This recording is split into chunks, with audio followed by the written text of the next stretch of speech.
Hi everyone, this is Sikha. I welcome all of you to my YouTube channel that is Biotics. So today I have chosen a chapter that is chapter number 10 from class 11th biology that is cell cycle and cell division. So let's get started.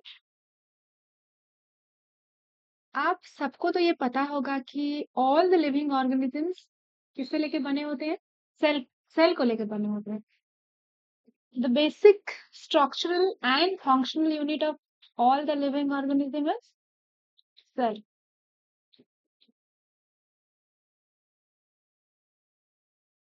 Basic structural and functional unit क्या होती है हमारी body में? That is cell. Sorry. On the basis of cell हम organisms को दो category में divide करते हैं. कुछ होते हैं यूनिसेलुलर ऑर्गेनिज्म जिनके बॉडी एक ही सेल में बना होता है, right? Here I am writing. तो कुछ ऑर्गेनिजम्स होते हैं जिनके बॉडी सिर्फ एक ही सेल में बना होता है, जिन्हें हम क्या कहते हैं? यूनिसेलुलर ऑर्गेनिज्म कहते हैं. और कुछ ऑर्गेनिजम्स के बॉडी मल्टी सेलुलर होता है. दैट मीन्स वो एक सेल डिवाइड कर करके क्या होता है? मल्टी सेलुलर स्ट्रक्चर बनाता है. वो कैसे बनता है हम अभी डिस्कस करेंगे. पहले हम यूनिसेलुलर ऑर्गेनिज्म की बात कर लेते हैं यहाँ पे. तो यूनिसेलुलर ऑर्गेनिज्म में क्या होता है? सपोज एग्जाम्पल ले लेते हैं amoeba. It's a unicellular organism. इसकी एंटायर बॉडी एक ही सेल से बनी है. So it is unicellular organism, right?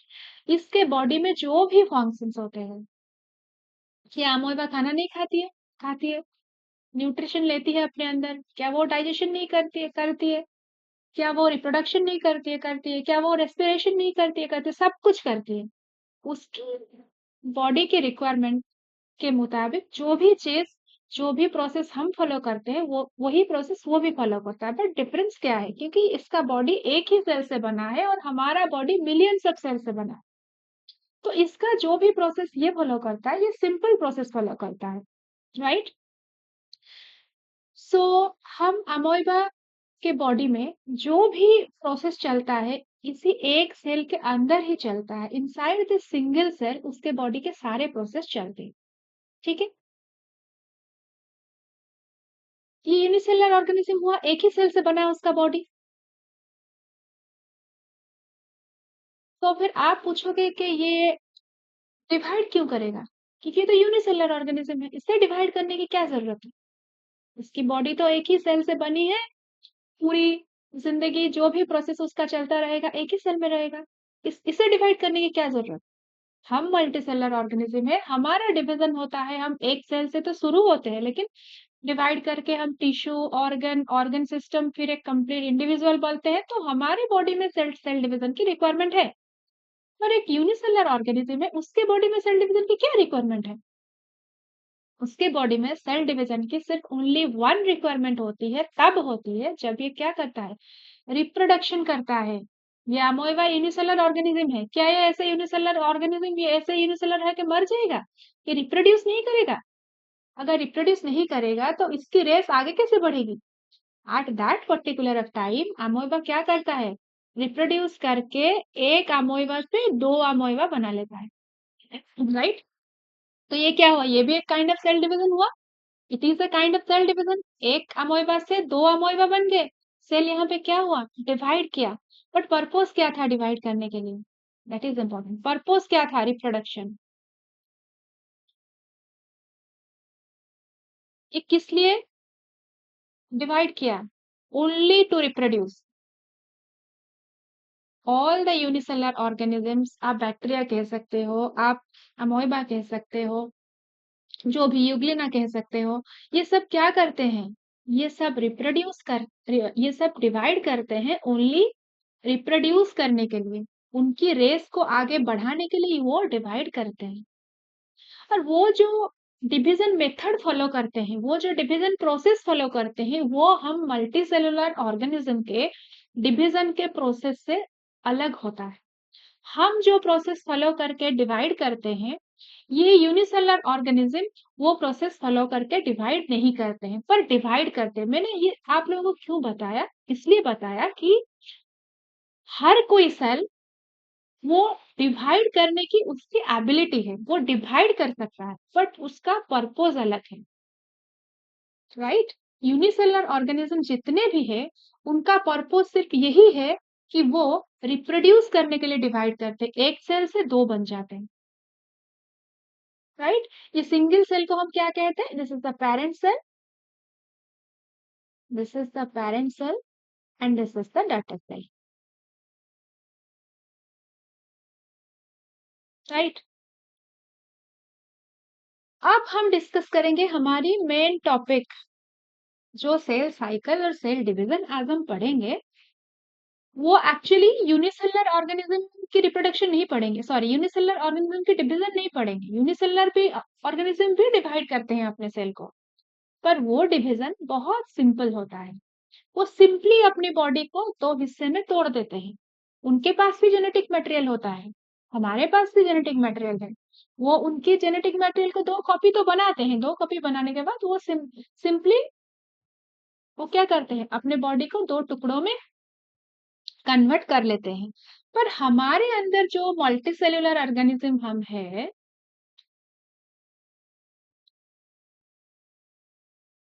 Multi cellular organism के केस में हम क्या देखते हैं, हमारी लाइफ एक ही सेल से शुरू होता है। क्या है वो? जाइगोट से शुरू होता है। जाइगोट क्या है? The fusion of male and female sorry sorry, the fusion of male and female gametes. जब हम पढ़ेंगे गैमेट्स क्या होते हैं, तब हम डिस्कस करेंगे। अब मैं आपको गैमेट्स के बारे में नहीं बता रहा हूँ, सिर्फ आपको यही बता रहा हूँ, मेल और फीमेल गैमेट्स भी सेल होते हैं। मेल और फीमेल के बॉडी में स्पेशल टाइप के सेल होते हैं। ये एक सेल हुआ मेल बॉडी का, ये एक सेल हुआ फीमेल बॉडी का। ये क्या कर गए? ये फ्यूज कर गए। फ्यूज करके क्या बनाया? दो सेल फ्यूज करके एक सिंगल सेल बनाए, राइट? इसे हम क्या कहते हैं? जाइगोट कहते हैं। समझ में आया? हमारी लाइफ जाइगोट से ही शुरू हुई थी, जब मदर और फादर की दोनों सेल, इसे हम क्या कहते हैं? मदर की क्या कहते हैं? गैमेट, फीमेल गैमेट, और फादर का मेल गैमेट जब फ्यूज करता है तो क्या बनता है? जाइगोट बनता है। तो ये जाइगोट से ही हमारी जर्नी शुरू हुई थी। हम भी क्या यूनिसेलुलर ऑर्गेनिजम्स, जब हमारी मतलब लाइफ, वही यूनिसेलुलर ऑर्गेनिज्म हम भी बने थे, मतलब एक सिंगल सेल से ही हमारी जर्नी शुरू हुई थी लाइफ की। पर ग्रेजुअली हम मल्टी सेलुलर बन गए, ठीक है? तो ये कैसे बने? एक सिंगल सेल से तो जर्नी शुरू हुई थी, मल्टी सेलुलर फिर कैसे बन गए? सिंपल, सेल ने डिवाइड किया, ठीक है? ये जाइगोट का डिवीजन होता है, बहुत बार डिवाइड करता है, 8-10 बार ये डिवाइड करके क्या बनाता है? सिर्फ मैं आपको एक बेसिक आइडिया दे रहा हूँ, इसका डिटेल हम पढ़ेंगे, अदर चैप्टर्स में पढ़ेंगे, ठीक है? सो ये बन गया, एक सेल था, जाइगोट था। इस जाइगोट से नंबर ऑफ सेल बने। यहाँ पे मैं यही बात आपको कहने चाह रही हूँ कि ये जाइगोट से जब नंबर ऑफ सेल बने, पर्पस क्या था यहाँ पे? क्या पर्पस था? रिप्रोडक्शन? रिप्रोडक्शन यहाँ पे पर्पस है क्या? नहीं। मल्टीसेलुलर ऑर्गेनिज्म जो डिवाइड करके नंबर ऑफ सेल बनाते हैं, वो किस लिए बनाते हैं? डेवलपमेंट के लिए बनाते हैं, अपने ग्रोथ के लिए बनाते हैं।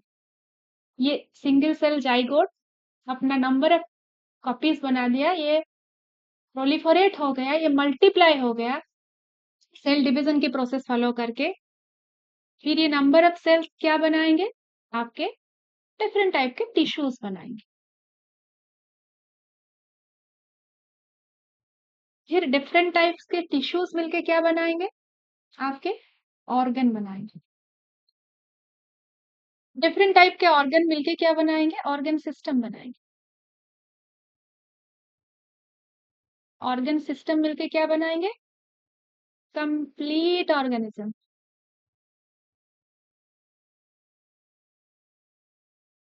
क्या बन गया यहाँ पे?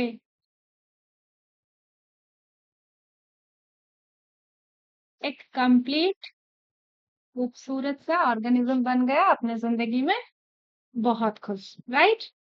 तो यहाँ पे क्या हुआ? सिंगल सेल से जर्नी शुरू हुई थी। Let me change the colour.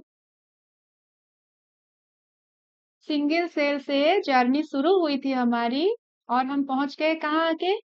एक मल्टी सेलुलर ऑर्गेनिज्म हम बन गए। क्लियर? समझ में आया?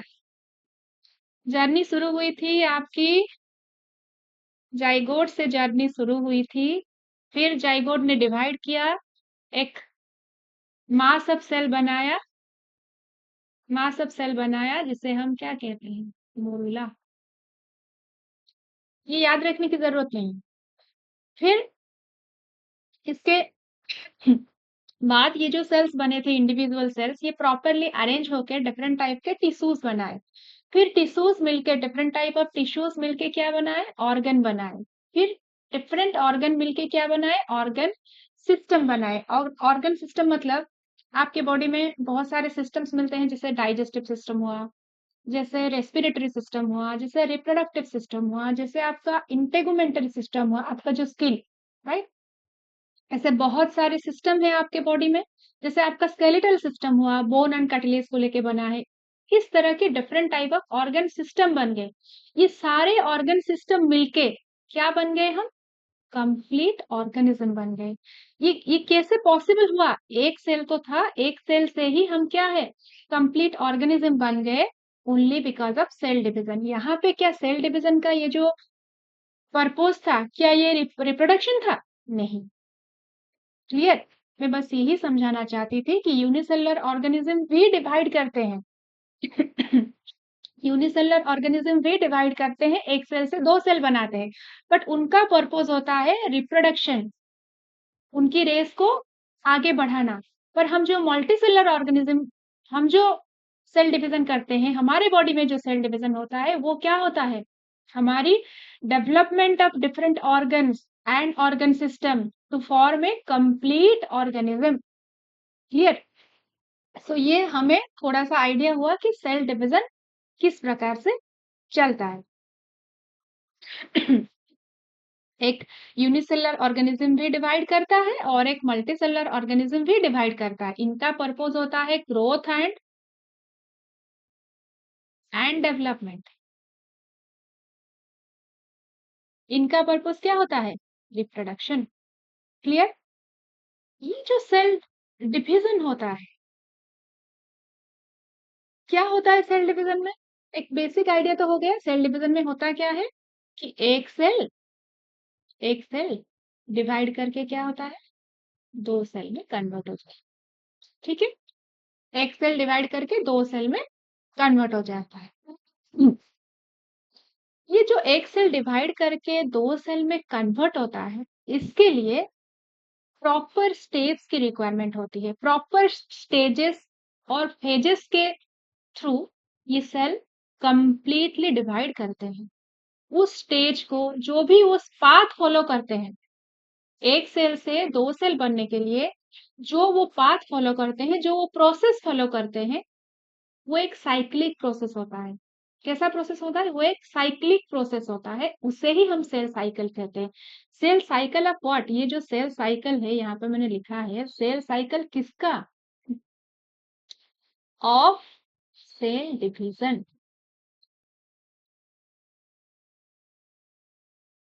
Cell cycle of cell division.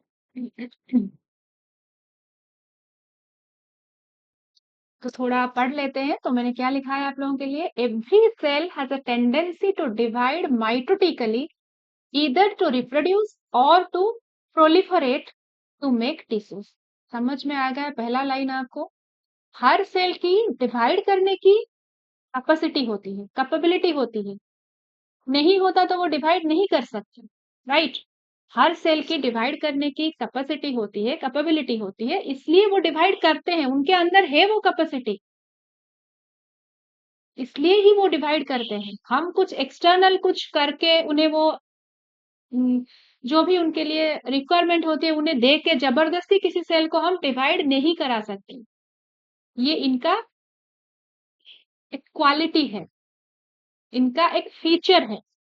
Her cell के पास वो टेंडेंसी है कि वो उसकी प्रॉपर टाइम जब आता है वो डिवाइड करता है। ठीक है? Unicellular organisms divide to reproduce, whereas multicellular organisms divide to form different tissues and organs. Clear हो गया ये लाइन? ये तो मैंने ऑलरेडी आपको समझा दिया है। सेल से टिश्यू बनता है, टिश्यू से organ, organ organ system and complete organism. तो फिर जब हम सेल डिवीजन के बारे में थोड़ा सा आइडिया हमें हो गया, तो फिर हम चलते हैं व्हाट इज सेल साइकिल की तरफ। तो सेल साइकिल क्या होता है? Cell cycle or cell division cycle is the sequential series of events that take place in a cell that causes it to divide into two daughter cells. समझ में आया कि नहीं? ये क्या है? सीक्वेंशियल सीरीज है। सीरीज ऑफ चेंजेस होते हैं, सीरीज ऑफ चेंजेस होते हैं, उसके बाद ही जाके क्या होता है? एक सेल दो सेल में कन्वर्ट होता है।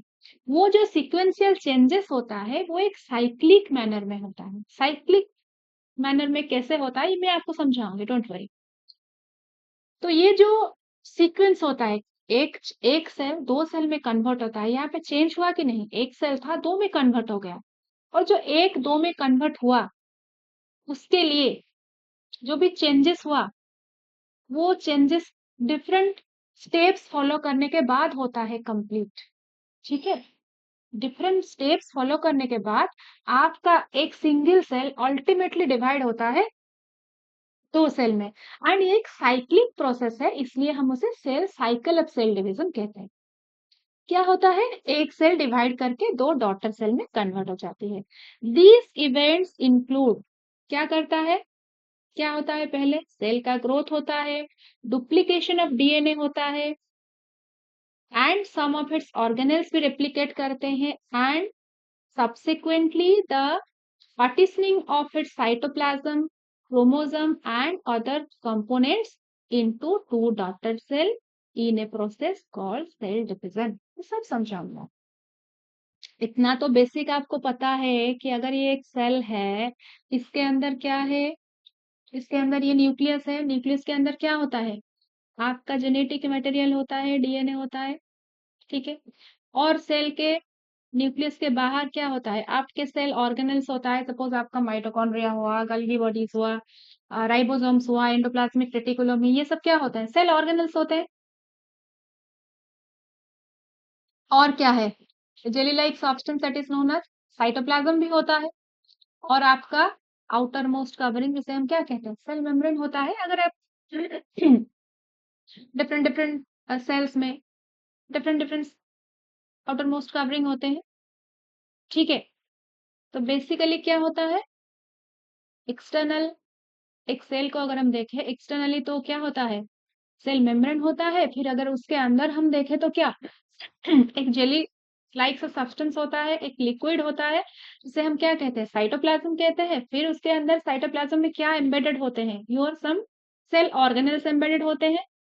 फिर उसके अंदर और एक मेम्ब्रेन बाउंड स्ट्रक्चर होता है जिसे हम न्यूक्लियस कहते हैं। और इस न्यूक्लियस के अंदर हमारा क्या होता है? Genetic material and some proteins होते हैं। समझ में आया? वही लिखा है वो। क्या होता है? डीएनए का डुप्लीकेशन होता है and some of its organelles. Cell cycle में क्या होता है? डीएनए का डुप्लीकेशन होता है, सेल के अंदर जो ऑर्गेनेल्स है उनका भी डुप्लीकेशन होता है। फिर क्या होता है? एंड फाइनली जब हर चीज का डुप्लीकेशन हो जाता है तो फिर क्या करता है? सेल उसे दो हिस्सों में बांट देता है। ठीक है? अब तक थोड़ा समझ में आया? बेसिक कुछ आप समझते हैं? तो हमने क्या समझा? प्रीवियस साइड में हमने क्या समझा? हमने ये समझा कि every cell has a tendency to divide. Multicellular organism divide करते हैं अपने ग्रोथ और डेवलपमेंट के लिए। अब हम ये डिवीजन का प्रोसेस थोड़ा समझने की कोशिश करते हैं।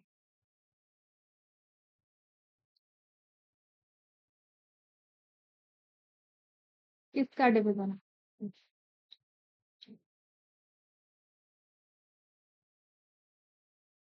कि सेल डिवीजन दो प्रकार की होती है। एक होता है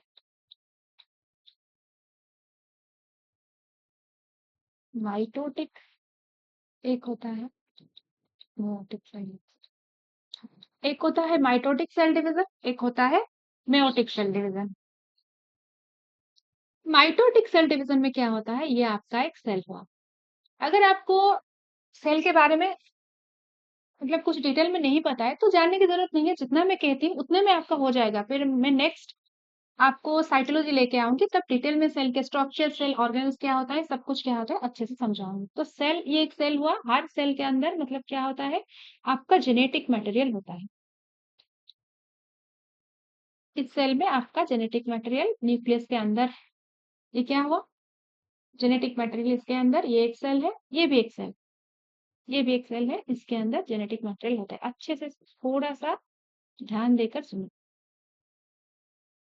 इसके अंदर क्या है, ये आपका डीएनए हुआ।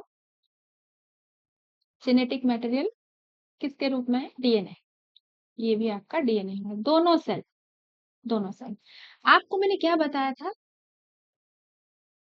कि हमारे जो भी बॉडी के सेल होते हैं वो कैसे बने होते हैं, वो कैसे बने होते हैं, मैटरनल और पैटर्नल क्रोमोसोम मिलके बने होते हैं। मैटरनल और पैटर्नल क्रोमोसोम मिलके, सपोज ये जेनेटिक मटेरियल आया आपके फादर से, और एक जेनेटिक मटेरियल ये आया, ये क्रोमोसोम आया मदर से, ये एक सेट ऑफ क्रोमोसोम बन गया। फिर और एक सेट, सपोज ये क्रोमोसोम आया, एक क्रोमोसोम आपके फादर से, एक क्रोमोसोम आपके मदर से। तो आपके बॉडी में जितने भी, हर एक ऑर्गेनिज्म के बॉडी में जो भी क्रोमोसोम्स होता है, कैसे होता है वो, एक आता है फादर से, एक आता है, सपोज ये फादर से आया है और ये कहाँ से आया है, ये मदर से आया है। ये पैटर्नल क्रोमोसोम है और एक मैटरनल क्रोमोसोम है। ये हमेशा एक सेट में मिलते हैं ना, दो दो करके, वन और टू, ये वन और टू। समझ में आया, थोड़ा सा कुछ आइडिया हुआ आपको? आपके बॉडी में जो भी, आप खुद की बॉडी समझ लो, आपके बॉडी के सेल में क्या होता है, न्यूक्लियस होता है। न्यूक्लियस के अंदर क्या होता है, जेनेटिक मटेरियल जो डीएनए होता है, वो एक क्रोमोसोम और डीएनए सेम होते हैं। डीएनए एक्चुअली एक लंबा थ्रेड लाइक स्ट्रक्चर होता है। जब इस स्ट्रक्चर को हम ऐसे लपेट लेते हैं, कॉन्डेंस कर लेते हैं, इसे ही हम क्या बोलते हैं, क्रोमोसोम। ये डीएनए हुआ आपका, ये आपका डीएनए हुआ। जब हम उसे प्रॉपरली अरेंज कर लेते हैं, तब हम उसे क्या कहते हैं, condense form of DNA is called highly coiled, and condense form of DNA को हम क्या कहते हैं, क्रोमोसोम कहते हैं। तो जब आप जाइगोट बने थे, पैटर्नल एंड मैटरनल क्रोमोसोम वो आपस में पेयर हो गए थे। एक क्रोमोसोम आपका फादर से आता है, एक क्रोमोसोम आपका मदर से आता है। आपके बॉडी सेल में जितने भी क्रोमोसोम है, उसमें से हाफ आपके फादर के हैं, हाफ आपके मदर के हैं। और एक इम्पॉर्टेंट चीज आपको यहाँ पे याद रखना है, जितने भी संसार में जितने भी ऑर्गेनिज्म है, उन लोगों की, उस स्पीसीज की क्रोमोसोम नंबर क्या है, सेम है। फॉर एग्जाम्पल मैं ह्यूमन वेट पे लेती हूँ। ह्यूमन से हमारी कितनी क्रोमोसोम है, कितनी क्रोमोसोम, 46। इसे हम 23 पेयर भी कहते हैं। क्या कहते हैं, 23 pairs. 46 chromosome and 23 pairs. Chromosomes actually आपके न्यूक्लियस के अंदर ऐसे अरेंज होते हैं, एक पेयर, एक पैटर्नल, एक मैटरनल, एक पैटर्नल, एक मैटरनल, ऐसे करके 23 पेयर, ये एक पेयर, ये एक पेयर और ये एक पेयर, ऐसे करके 23 पेयर किसके अंदर होते हैं, इस न्यूक्लियस के अंदर होते हैं। राइट। अगर मैं किसी और ऑर्गेनिज्म की बात करूं, मुझे तो एग्जैक्टली याद नहीं है कि डॉग में कितना होता है, प्रेजेंटली मुझे याद नहीं है कि आपके कैट में कितनी होती है। पर हर कोई इंडिविजुअल, उससे आप उसकी क्रोमोसोम के बेसिस पर आप पता लगा सकते हैं कि ये कौन सा इंडिविजुअल। सपोज मैं आपको एक सेल दूं और बोल दूं कि इसके अंदर क्रोमोसोम नंबर दिस मच है। अगर आपको पता है कि ह्यूमंस में 46 क्रोमोसोम है और मैं आपको एक सेल दे दूं, बोलूं कि ये इस सेल में 46 नंबर ऑफ क्रोमोसोम कह सकती हूँ या फिर 23 पेयर्स ऑफ क्रोमोसोम कह सकती हूँ, तो आप मुझे एकदम से बोलोगे कि ये किसका क्रोमोसोम, ये किसका सेल है, ये एक ह्यूमन सेल है। समझ में आया? तो क्रोमोसोम नंबर कितना मतलब क्रूशियल रोल प्ले करता है कि हर एक सेल में उतना ही क्रोमोसोम हो। Are you getting what I am telling? कोई भी इंडिविजुअल ले लो, दुनिया के सारे मतलब सारे जो डक्स हैं उनके बॉडी में क्रोमोसोम नंबर सेम होगा। एक स्पीसीज के डॉग, डॉग तो बहुत स्पीसीज के हो सकते हैं ना, एक स्पीसीज के डॉग, एक स्पीसीज के कैट, एक स्पीसीज के टाइगर, एक स्पीसीज के आपका स्नेक, जो भी हुआ उनके बॉडी में क्या हो सकता है, क्या होता है, सेम नंबर ऑफ क्रोमोसोम होता है। आप कैसे भी देखो, मैं कैसे भी देखूं, मैं एक लड़का हूं या लड़की, आप मतलब कोई भी हो, छोटा बड़ा बूढ़ा आदमी कोई भी हो, हम सारे ह्यूमन बींग्स के बॉडी में 23 पेयर ऑफ क्रोमोसोम्स होते हैं। इसे अगर मैं नंबर वाइज लिखूं तो 46 नंबर ऑफ क्रोमोसोम होते हैं। ये एक आइडेंटिकल फीचर है। समझ में आया?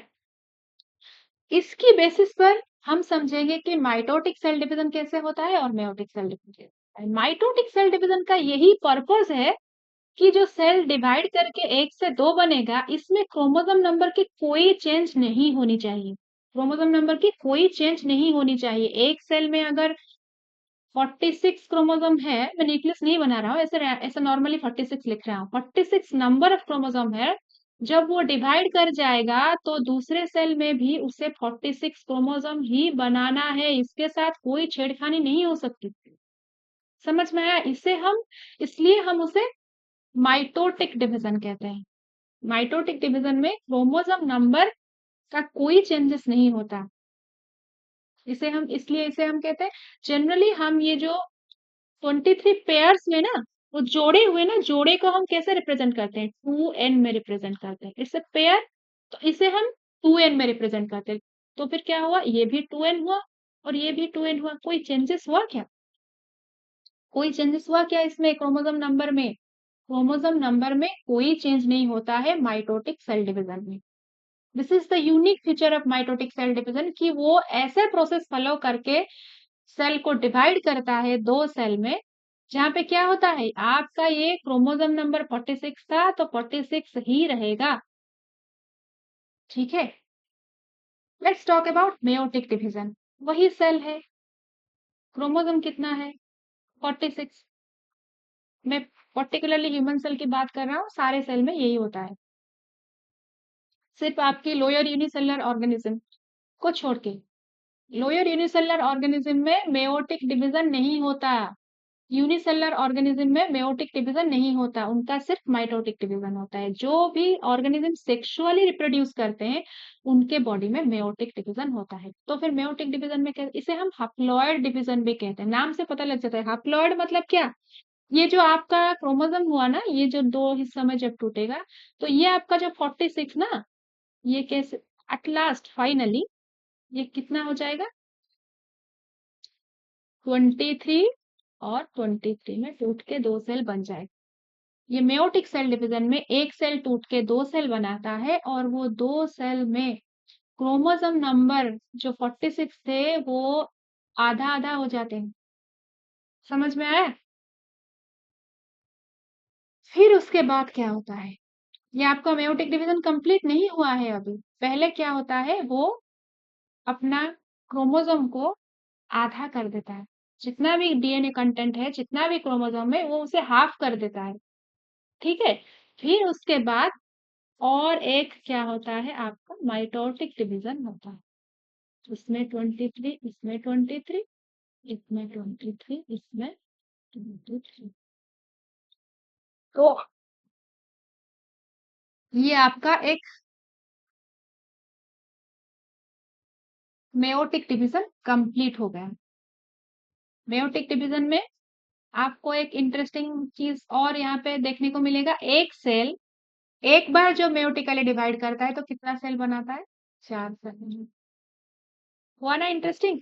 एक सेल एक बार जब मेयोटिक डिवीजन करता है वो 4 सेल बनाता है और उस 4 सेल में क्या हो जाता है? क्रोमोसोम नंबर आपका रिड्यूस हो जाता है, क्रोमोसोम नंबर घट जाता है। रिड्यूस होके क्या रैंडमली रिड्यूस होता है? नहीं, इक्वल हाफ हो जाता है, पूरा हाफ हो जाता है। 46 था सीधा 23, 23, 23, 23। समझ में आया? ये हुआ आपका मेयोटिक डिवीजन। और माइटोटिक डिवीजन में क्या होता है? माइटोटिक डिवीजन में एक सेल आपका दो हिस्सों में टूटता है। वो दो हिस्सों में एक सेल डिवाइड होके दो सेल बनाता है। एक पेरेंट सेल, एक मदर सेल टूट के क्या बनाता है? टूट के नहीं, वो डिवाइड करके क्या बनाता है? दो सेल बनाता है। वो दो सेल क्या equal equal chromosome number carry करते हैं to their in comparison to their parent cell और मदर सेल। समझ में आया?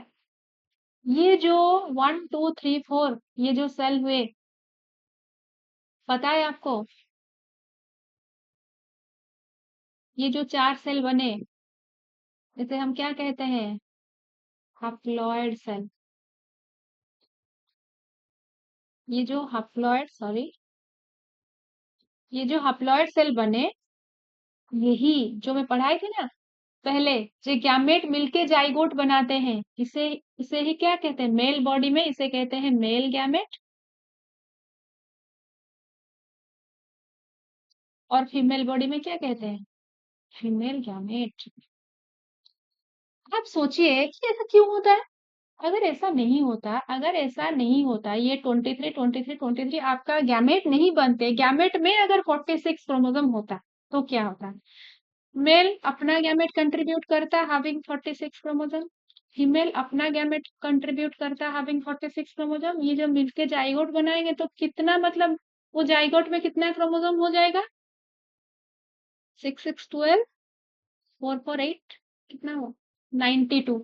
अगर आपके सेल में एक 92 क्रोमोसोम हो जाएगा तो क्या वो एक ह्यूमन बीइंग बनेगा?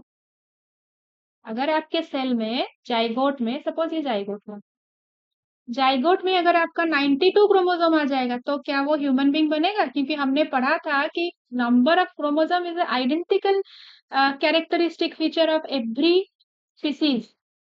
तो कभी ह्यूमन बीइंग नहीं बनेगा ना। तो ह्यूमन बीइंग बनने के लिए आपके जाइगोट में कितनी क्रोमोसोम की रिक्वायरमेंट है? 46 क्रोमोसोम से अगर आपकी लाइफ शुरू होती है, उस जाइगोट में 46 क्रोमोसोम होती है तो वो क्या बनाएगा? ह्यूमन बीइंग बनाएगा, राइट? इसलिए 46 कैसे बनेंगे? मेल गैमेट फीमेल गैमेट तो फ्यूज करके बनाएंगे। तो हम क्या करते हैं? मेल गैमेट और फीमेल गैमेट को आधा आधा कर देते हैं। 23 + 23 हो गया आपका 46 मिलके आपका जाइगोट हो गया। फिर ये zygote it undergoes mitotic division to produce different type of cells, or different type of cells a tissue organ system and all this thing। समझ में आया? This is the entire process of cell division. थोड़ा मतलब basic rough idea हमने लिया to get into this cell cycle. ठीक है, तो हमने क्या समझा कि सेल, अब हम मेयोटिक सेल डिवीजन को भूल जाते हैं, अब हम सिर्फ माइटोटिक सेल डिवीजन पर बात करते हैं।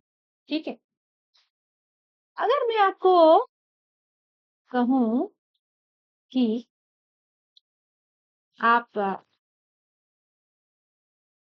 एक सेल दिया मैंने आपको, एक सेल दिया, ये सेल क्या होगा? डिवाइड करेगा, डिवाइड करके क्या बनाएगा? दो सेल बनाएगा। तो पहले इस सेल को क्या क्या करनी पड़ेगी? एक सेल से दो सेल में कन्वर्ट होने के लिए इसे क्या करनी पड़ेगी? इसके अंदर जो भी कंटेंट है उस इसके पास जो भी कंटेंट है ये इसे क्या करेगा? डबल करेगा, राइट? हमने क्या सीखा? हमने सीखा कि इसके अंदर 46 है, तो जो भी नए सेल बनेंगे उसके अंदर भी 46 क्रोमोसोम अगर होगा तो ये क्या होगा? माइटोटिक डिवीजन कहलाएगी। तो इसके पास तो 46 है, ये तो दो में डिवाइड करेगा, फिर 46 कैसे कंट्रीब्यूट करेगा? क्योंकि उसके पास तो सिर्फ 46 है, ये दो में डिवाइड करेगा, फिर यहाँ पे 46 और यहाँ पे 46 कहाँ से आएगा? कहाँ से आएगा?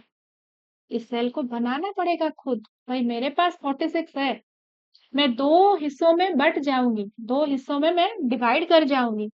मैं तो इतना सेल्फिश नहीं हूँ कि सिर्फ़ एक ही बच्चे को दे दूँ सब कुछ और एक क्या, कोई भी जेनेटिक कंटेंट उसे देने के लिए है ही नहीं मेरे पास। तो मैं तो एक सेल्फिश पेरेंट नहीं हूँ ना, एक सेल्फिश मदर नहीं हूँ ना, सारे एक बच्चे को दे दूँगी और एक बच्चा क्या ऐसे ही कैसे ज़िंदा रहेगा? मर जाएगा वो। तो सेल क्या करता है? बहुत काइंड होता है। तो क्या करता है पहले अपने कंटेंट को डबल करता है। समझ में आया? कंटेंट को जब वो डबल करता है तो क्या करता है? उस टाइम पे वो क्या करता है? जब वो अपना कंटेंट को डबल करता है, क्या तब वो सेल डिवीज़न करता है? डिवीज़न के लिए खुद को प्रिपेयर करता है, राइट? सेल डिवीज़न करने से पहले मेरे पास जो चीज़ है, मैं उसे बाँटने से पहले क्या देखूँगी? इसको क्या दूँगी, उसको क्या दूँगी, क्या ये मैं डिसाइड करती हूँ कि नहीं? सॉरी, ये मैं डिसाइड करती हूँ कि नहीं? पर हम कैसे करते हैं? हम कैसे करते हैं? अगर मेरे पास कुछ मतलब कुछ भी हो, कुछ चॉकलेट्स है मेरे पास, अगर 10 चॉकलेट्स हैं, अगर मेरे पास 10 चॉकलेट्स है, अगर मेरे 2 बच्चे हैं, तो मैं कैसे बाँटती हूँ? लो बाबू तुम 5 लो, तुम 5 लो और 2 बच्चे भी खुश।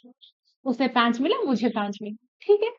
हम ऐसे डिवाइड करते हैं, 2 बच्चों को हम बाँट देते हैं। मेरे पास 10 चॉकलेट है और मेरे बच्चे भी खुश 5-5 लेके।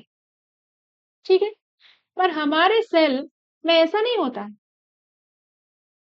ठीक है? हमारे जो डॉटर सेल्स होते हैं, वो बड़े मतलब नखरेलू होते हैं। नहीं, मम्मा तुम्हारे पास 10 है, तुम मुझे भी 10 दो, तुम मुझे भी 10 दो।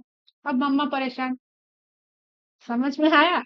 हमारे बच्चे मतलब बहुत मतलब इनोसेंट होते हैं। मम्मा के पास 10 था, मम्मा ने भैया को 10 5 दिया और मुझे 5 दिया, हम खुश। लेकिन बॉडी के सेल बहुत नखरीले, मम्मा तुम्हारे पास 10 है, तो हमें भी 10 चाहिए। तो मम्मा परेशान, मम्मा क्या करेगी? अरे भाई मेरे पास तो 10 है, मैं तुम्हें 10-10 कैसे दे सकती हूँ? नहीं, हमें कुछ नहीं सुनना, हमें तो 10 ही चाहिए। तो मामा क्या करता है, ठीक है रुको, मैं खुद की कंटेंट को डबल तो कर लूँ, खुद के कंटेंट को थोड़ा मतलब दोनों को मुझे 10-10 देना है ना, मम्मा इज हैविंग 46, तो मम्मा को तुम बोलते हो नहीं मुझे मम्मा 46 चाहिए, वो भी बोलता है कि मुझे 46 चाहिए। तो मम्मा क्या करेगी? मम्मा चुपचाप बैठ के ओके अब तुम जाओ, अब मैं डिवाइड नहीं कर सकती, मुझे थोड़ा वक्त दो, अपना कंटेंट बढ़ाने के लिए मुझे थोड़ा वक्त दो तुम। उस वक्त में मैं क्या करूंगी? अपने कंटेंट को डबल करूंगी, जो भी मेरे पास है डबल करूंगी, एक एक चॉकलेट को बैठ के यहाँ पे डबल करूंगी, रैपर्स को डबल करूंगी, फिर रैप करूंगी, राइट? फिर जाके तुम जब मेरा ये काम खत्म हो जाएगा ना, वो तुम दोनों को बुला के बांट दूंगी। डिवीजन खत्म हो गया मेरा। समझ में आया कुछ? तो ये क्या करता है, अपना कंटेंट जो भी है ये बैठ के, और ये मदर सेल क्या करता है, दुखी होके क्या करता है, ये मदर सेल मायूस होके क्या करता है, अपना कंटेंट को डबल करने में लग जाता है। तो ये क्या हुआ उसका, ये जिस जब ये इसका इसके कंटेंट को डबल करता है तो हम उसे क्या कहते हैं, कौन सा फेज? प्रिपेरेटोरी फेज। प्रिपेरेटोरी फेज कहते हैं। ये क्या करता है, प्रिपेयर करता है खुद को कि मुझे अल्टीमेटली 2 हिस्सों में बांटना है, मुझे अपना कंटेंट बढ़ाना है, जो भी मेरे पास है मुझे उसे क्या करना है, बढ़ाना है, वरना मेरे बच्चे नाराज हो जाएंगे, वो नहीं मतलब अच्छे से फंक्शनिंग नहीं कर पाएंगे। तो मुझे प्रॉपरली जो भी मेरे पास है, जैसा भी है, प्रॉपरली मुझे उन्हें डिस्ट्रीब्यूट करना है, अपनी मटेरियल जो भी है, वेरी केयरफुली, वेरी सिंसियरली। अगर मैं थोड़ी सी भी गड़बड़ी हो जाएगा, जल्दबाजी कर लूंगी, तो मेरे बच्चे आगे चलकर क्या हो सकते हैं, प्रॉब्लम में पड़ सकते हैं, वो आगे अपना प्रोसेस लीड नहीं कर सकते अच्छे से। तो वेरी सिंसियरली, वेरी केयरफुली मुझे अपने कंटेंट को डबल करना है, मुझे अपना जेनेटिक मटेरियल को डबल करना है, मुझे अपना साइटोप्लाज्म को इंक्रीज करना है, मुझे अपना हर वो सेल ऑर्गेनेल्स को क्या करना है, डबल करना है। और डबल करने के बाद प्रॉपरली वेरीफाई भी करना है, मैंने सही तरीके से डबल किया है कि नहीं, सही तरीके से हर चीज को मैंने ढंग से किया है कि नहीं। फिर उसके बाद क्या करता है सेल, 2 हिस्सों में टूट जाता है। माइटोटिकली डिवाइड कर जाता है। तो ये जो फेज में सेल अपने आप को प्रिपेयर करता है, कंटेंट को डबल करता है, ये स्टेज बहुत लंबा होगा कि नहीं? ये लॉन्गेस्ट फेज होगा कि नहीं? ये लंबा होगा कि नहीं? जब आप प्रिपेयर करते हो, आपके घर में गेस्ट आते हैं, आप खाना बनाते हो, ये लंबा फेज होता है, या फिर जब आप आके खाना सर्व करते हो वो लंबा फेज होता है? कौन सा लंबा फेज होता है? जब आप खाना बनाते हो, बहुत सारे चीजें बनाते हो, राइट? वेज, नॉन वेज, सुंदर सुंदर डिशेस बनाते हो तुम, वो लंबा फेज होगा? जो प्रिपरेटरी फेज है वो लंबा होगा, या फिर जब आपको मतलब सिर्फ गेस्ट लोगों को आपको खाना परोसना है वो लंबा होगा? ऑब्वियसली आपका प्रिपरेटरी फेज लंबा होगा, और ये बहुत लंबा होगा। आप तो 2 मिनट में परोस दोगे, या फिर 10 मिनट में खाना लेके सर्व कर दोगे। पर ये बनाने के लिए आपको कितना वक्त लगता है? 3 घंटा, 4 घंटा लगता है। 3-4 घंटा आप खाना बनाते हो, बस 10 मिनट में आप क्या करते हो? उसे सर्व कर देते हो। सिमिलरली वही होता है, जब भी कोई चीज बनता है, प्रिपेयर होता है, सेल यहाँ पे क्या होता है? खुद को प्रिपेयर करता है to undergo mitotic division, right? To undergo mitotic division. ये शॉर्ट पीरियड का होता है, ये बहुत शॉर्ट। 95% टाइम आपका इसी प्रिपेरेटरी फेज में लग जाता है, और डिवीजन सिर्फ 5% लगता है, राइट? तो इस फेज को हम क्या कहते हैं? इंटरफेज। क्या कहते हैं? इंटरफेज कहते हैं। आया कुछ समझ में? इंटरफेज के बाद ये जो सेल डिवाइड होता है, इसे हम क्या कहते हैं? Mitotic phase.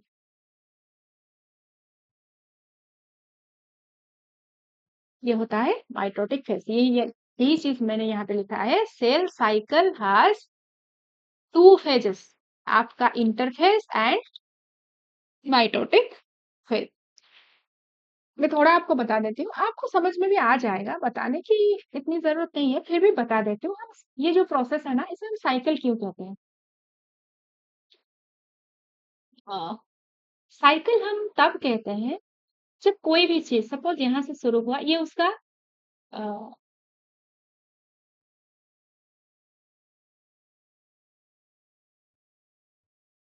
इनिशियल या स्टार्टिंग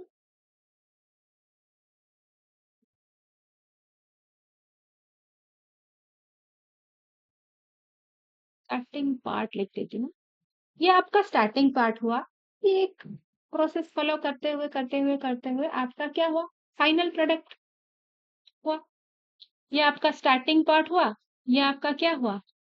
फाइनल प्रोडक्ट हुआ, फाइनल पार्ट। जब आपका स्टार्टिंग के लिए एस रखता हूँ और फाइनल के लिए एफ लिखती हूँ, जब आपका स्टार्टिंग पार्ट और फाइनल प्रोडक्ट सेम हो जाते हैं, तब हम क्या कहते हैं? उसे एक साइकिल कहते हैं। For example water cycle. Water cycle में क्या होता है? ये वाटर हुआ, इसका क्या हुआ? वाटर का एवापोरेशन हुआ, एवापोरेशन हुआ, एवापोरेशन होके वो जाके क्या बने? क्लाउड बने। क्लाउड बनने के बाद क्या हुआ? जब कूल होके क्या हुआ? कंडेंसेशन होके ये फिर से वाटर बन के नीचे आ गए। ये सपोज आपका रिवर था, तो ये इसे हम एक साइकिल क्यों कहते हैं? वाटर साइकिल क्यों कहते हैं? क्योंकि वाटर बॉडी से ही साइकिल शुरू हुई थी। वाटर का क्या हुआ था? एवापोरेशन हुआ था, एवापोरेशन हुआ था। सनलाइट की वजह से, हीट की वजह से क्या हुआ था? वाटर मॉलिक्यूल्स एवापोरेट हुए थे, क्लाउड बने थे, फिर कंडेंस होके क्या हुआ? रेन होके वो क्या हुआ? रेन होके वाटर बन के फिर से आ गए कहाँ पे? रिवर में। तो ये एक साइकिल हुआ कि नहीं? सिमिलरली ये हमारी सेल डिवीजन भी एक साइक्लिक मैनर में होता है। यहाँ पे मैंने एक लिखा है, यहाँ पे ये एक सेल हुआ आपका, ये आपका एक सेल हुआ। ये क्या हुआ? ये सेल, इसका जेनेटिक कंटेंट था 2n। फिर इसने क्या किया? अपने जेनेटिक कंटेंट को डबल किया, 4n बनाया। फिर क्या हुआ? 4n को क्या किया? उसी सेल के अंदर उसने क्या किया? प्रॉपरली दो साइड में, दो हिस्सों में उसे पैकेज कर लिया। फिर उसके बाद क्या हुआ? अल्टीमेटली ये 1 और 2 सेल में टूट गए। फिर क्या होगा? ये जो इंडिविजुअल सेल हुए, ये 1 और 2 सेल, वो फिर इस साइकिल को फॉलो करेंगे। फिर वो अपना ग्रोथ करेंगे, ग्रोथ करने के बाद फिर अपना कंटेंट बढ़ाएंगे, फिर कंटेंट बढ़ा के उसे 2 टुकड़ों में बांट देंगे। ये कंटिन्यूअसली यही प्रोसेस ही तो फॉलो करेंगे सेल, और क्या करेंगे, यही प्रोसेस तो फॉलो होता है सेल डिवीजन के लिए। फिर जो सेल बनेंगे they will undergo cell division. ये एक साइकिल नहीं हुआ? आपका सेल से शुरू हुआ था कितना, 2n। सेल से शुरू हुआ था जिसका जेनेटिक कंटेंट क्या था, 2n था, और अल्टीमेटली उसी सेल के जैसा और एक सेल बन जाता है फाइनली आपका क्या, हैविंग जेनेटिक कंटेंट 2n। ये बोथ आर आइडेंटिकल सेल्स, आपका इनिशियल प्रोडक्ट और फाइनल प्रोडक्ट सेम ही हुए। इनिशियल प्रोडक्ट और फाइनल प्रोडक्ट सेम ही हुए, और ये रिपीट हो रहा है बार बार बार बार, तो इसे हम साइकिल नहीं कहेंगे। ठीक है, तो दिस इज योर क्या, सेल साइकिल।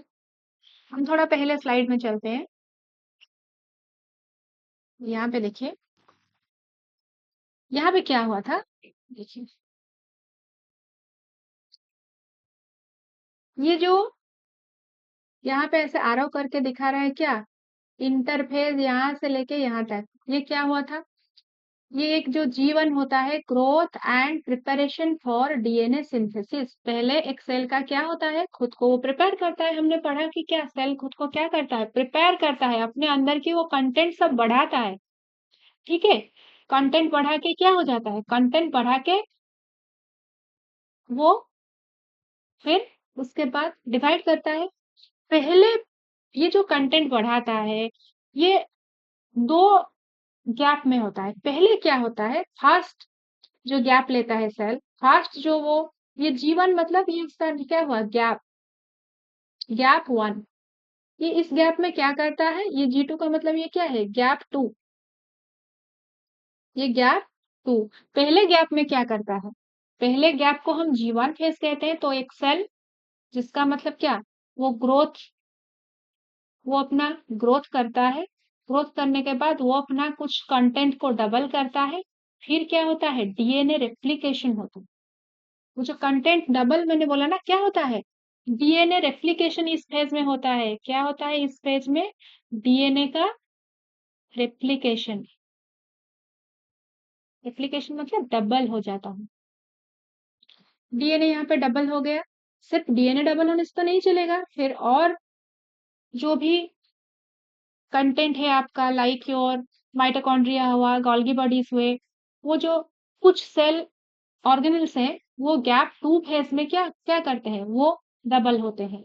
और ये जो एम फेज को चलाने के लिए, ये जो एम फेज है, इसे चलाने के लिए बहुत सारे प्रोटीन्स की रिक्वायरमेंट होती है, बहुत सारे एंजाइम्स की रिक्वायरमेंट होती है। ये कब बनेगा, ये गैप 2 में बनेगा ना। सेल अपने अंदर सारे वो प्रिपरेशन कर देगा, उसके बाद जाके वो क्या, एम फेज में जाएगा। M phase having 4 stages, prophase, metaphase, anaphase and telophase. आज हम सिर्फ इंटरफेज के बारे में पढ़ेंगे, आज हम एम फेज के बारे में कुछ डिस्कस ही नहीं करेंगे। सिर्फ आज हम क्या पढ़ेंगे, इंटरफेज। देखिए ये आपका कितना इंटरफेज शुरू होता है G1 से, फिर एस फेज, फिर क्या G2 फेज पे जाके खत्म होता है। ये कितना लंबा पार्ट है, कितना लंबा फेज है ये, और ये छोटा सा आपका एम फेज है। समझ में आया?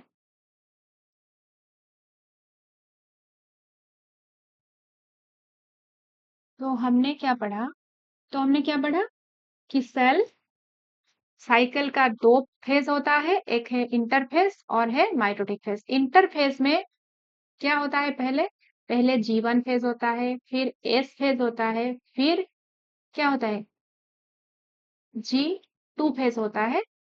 ये एम फेज आपका, ये नहीं आता है आपका इंटरफेज में। समझ में आया, मैंने इसे लिख दिया है गलती से, ये आपका नहीं आता है।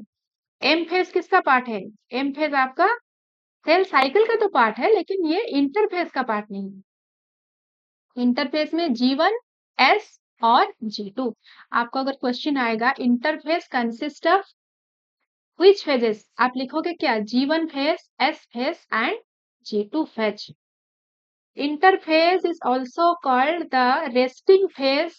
In this phase, the cell prepares itself to undergo successful division. ये जो भी साइकिल चल रहा है, इसका अल्टीमेट उद्देश्य क्या है, अल्टीमेट एम है उसका कि एक सेल को 2 सेल में कन्वर्ट होना है। एक सेल को 2 सेल में कन्वर्ट होने के लिए अपने अंदर सारे कंटेंट को पहले डबल करना पड़ता है। ये जो कंटेंट डबल होता है, ये डिफरेंट फेजेस में होता है। G1 फेज में कुछ चेंजेस होता है, कुछ कंटेंट डबल होते हैं, कुछ चेंजेस होता है, फिर S फेज में कुछ होता है, फिर G2 फेज में कुछ होता है। जब प्रॉपरली G1, S और G2 कंप्लीट हो जाए, फिर उसके बाद क्या आता है? एम फेज आता है, और एम फेज में फाइनली बहुत जल्दी से सारे मटेरियल्स रेडी है, सब कुछ रेडी है, सेल क्या हो जाए? 2 हिस्सों में टूट जाता है। इस डायग्राम में मैंने ये दिखाया। यहाँ पे तो आप सबको समझा दिया। यहाँ पे मैंने जी नॉट फेज लिखा। ये क्या होता है? आपका सेल जब 2 हिस्सों में टूट जाता है, 2 मतलब 2 डॉटर सेल में कन्वर्ट हो जाता है, तो क्या होता है? इनके पास चॉइस होती है। इनके पास चॉइस होती है, बॉडी की रिक्वायरमेंट के हिसाब से ये देखा जाता है कि किस पार्ट का सेल है। ये सेल जो है, ये किस पार्ट का सेल। अगर ये आपका हुआ कौन सा सेल? लिवर सेल हुआ, या फिर किडनी का सेल हुआ। ओके, ये क्या करता है? ये इससे रिपीटेडली इस साइकिल को फॉलो करने की जरूरत नहीं होती। रिपीटेडली इस बार बार डिवाइड करने की जरूरत नहीं होती। वो क्या करते हैं? डिवीजन होने के बाद वो इस सेल साइकिल को क्या करते हैं? एस्केप कर देते हैं। सेल साइकिल को एस्केप कर देते हैं। हमें बार बार इस साइकिल में आके अपने आप को मल्टीप्लाई नहीं करना है, क्योंकि हमारे बॉडी में और बहुत इंपॉर्टेंट काम है, हम वही करेंगे। हम डिवाइड हो गए, हमने सेल डिवीजन में डिवाइड होके हमने क्या बना दिया? टिश्यू और ऑर्गन हम बन गए। हमें और अब डिवाइड करने की जरूरत नहीं है। हम स्पेशलाइज्ड हो गए, हम अपना काम करेंगे, हम प्रोटीन्स बनाएंगे, हम हार्मोन्स बनाएंगे, हम एंजाइम्स बनाएंगे, हम अपना काम करेंगे। ठीक है, ये क्या करते हैं? सेल साइकिल से एस्केप हो जाते हैं। समझ में आया? सेल साइकिल से जब एस्केप हो जाते हैं, वो ऐसा नहीं रेस्ट करते हैं, वो सेल साइकिल, और ये बार बार इस साइकिल में नहीं आते डिवाइड करते रिपीटेडली, एक के बाद एक के बाद एक के बाद डिवाइड करें, नहीं। कुछ स्पेसिफिक सेल होते हैं जो यही करते हैं। आपका ये जो स्किन है, epidermis of skin, it undergoes repeated division. ये बार बार यही करते हैं। आपका जीआईटी का, गैस्ट्रो इंटेस्टाइनल ट्रैक्ट का जो इंटरनल लेयर है, उसका सेल्स क्या करते हैं? वो बार बार मल्टीप्लाई करते हैं। इस टाइप के सेल को हम क्या कहते हैं? लाबाइल सेल कहते हैं, जो बार बार डिवाइड करते रहते हैं, करते रहते हैं। इसे हम क्या कहते हैं? लाबाइल सेल कहते हैं। और जो और कुछ सेल होते हैं जो एक बार सेल साइकिल से एस्केप कर गए, जो बिल्कुल भी और मतलब सेल साइकिल को फॉलो नहीं करते। और कुछ सेल्स होते हैं जो एक बार सेल साइकिल को एस्केप कर गए, अपना अपना काम किए, जब भी कोई रिक्वायरमेंट होती है, कोई इंजुरी हो गया, कोई कुछ मतलब डैमेज हो गया बॉडी की रिक्वायरमेंट के अकॉर्डिंग, वो फिर से हम उन्हें ड्रैग कर सकते हैं, फिर से हम उन्हें ड्रैग कर सकते हैं सेल साइकिल के अंदर, और वो क्या कर सकते हैं? मल्टीप्लाई कर सकते हैं। बट ये आपकी बुक में नहीं दिया है, हम इतने डिटेल में इसके बारे में डिस्कस नहीं करेंगे। जितना अब हम डिस्कस किया आपको समझ में आया उतना। हमने सिर्फ इंटरफेस के बारे में पढ़ा। इंटरफेस के बारे में क्या पढ़ा? Interface is consist of G1, S and G2 face. हम इसके बारे में थोड़ा थोड़ा, G1 में क्या होता है, S में क्या होता है, और G2 में क्या होता है, डिस्कशन कर लेते हैं। ये क्या होता है? इंटरफेस आपका एक क्या होता है? रेस्टिंग फेज होता है। ये आपका सेल इसमें रेस्ट तो करता है, but it is metabolically active.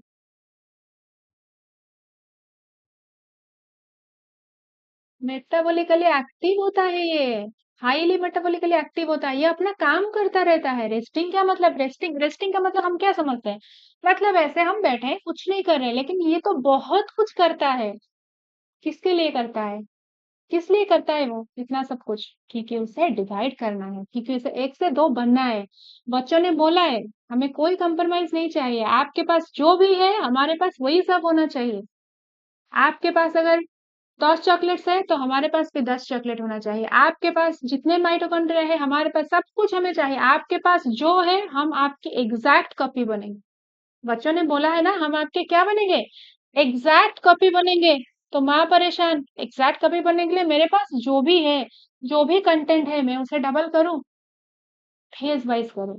पहले ये कर लूं, फिर उसके बाद ये कर लूं, फिर उसके बाद ये कर लूं। माँ, ये मम्मी का सब फेज है। ये G1 फेज में कुछ काम करता है, S फेज में कुछ करता है, फिर G2 में कुछ करता है। ठीक है, तो G1 फेज में क्या होता है? G1 फेज क्या होता है? Interval between mitosis and DNA replication. क्या हुआ हमारा? ये आपका क्या हुआ? ये आपका G1 हुआ। G1 फेज के बाद क्या होता है आपका? S फेज आता है। S के बाद क्या होता है आपका? G2 आता है। G2 फेज के बाद क्या होता है? M फेज आता है।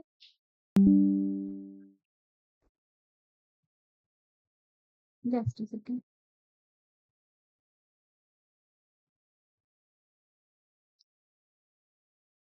just a second. I need to plug in my laptop.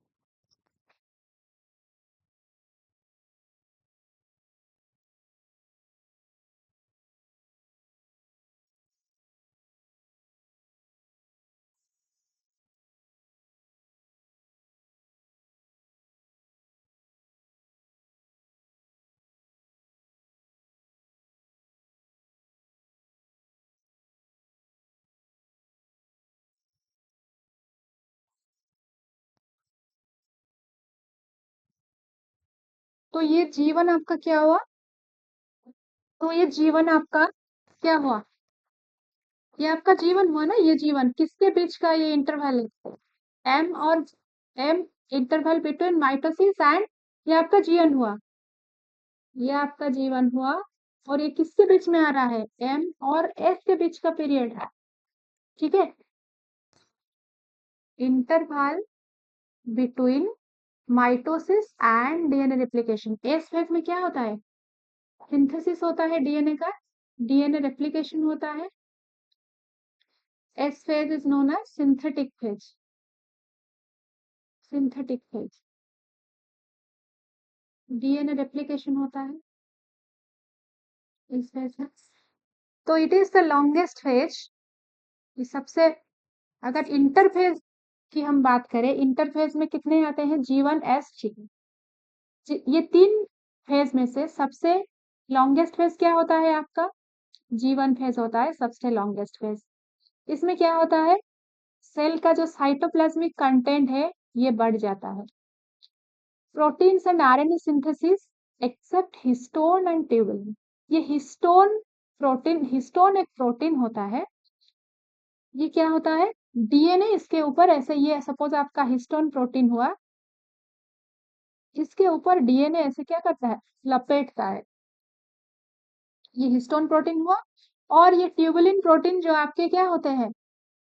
Cell division के टाइम पे आपका काम आते हैं। तो ये नहीं बनते। जीवन में हिस्टोन और ट्यूबुलिन प्रोटीन का सिंथेसिस नहीं होता, बाकी और जो भी प्रोटीन्स रिक्वायर होते हैं आपके रेप्लिकेशन के लिए वो सब बन जाते हैं। अमाइनो एसिड्स का सिंथेसिस होती है।